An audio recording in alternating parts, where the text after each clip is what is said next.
Différents types de visites et de suivi existent, en fonction des risques auxquels vos salariés sont exposés.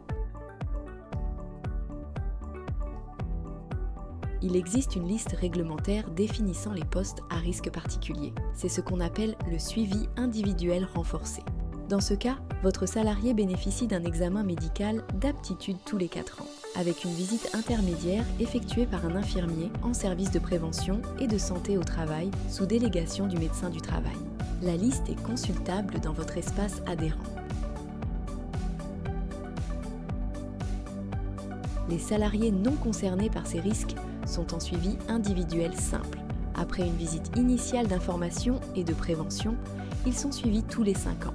Certains salariés peuvent être suivis en surveillance individuelle, adaptée tous les 3 ans, en lien avec leur état de santé, leur âge ou des risques particuliers comme le travail de nuit.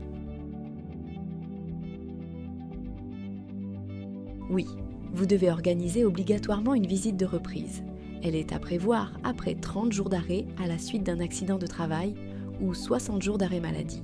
Pour les maladies professionnelles ou les congés de maternité, la visite de reprise doit être demandée quelle que soit la durée de l'arrêt. Il est de votre responsabilité de la demander via votre espace adhérent. Vous et vos salariés pouvez solliciter une visite à la demande à tout moment.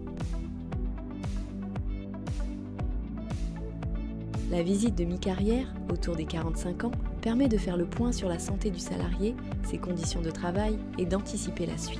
La visite de fin d'exposition permet la traçabilité des risques professionnels dans le dossier médical.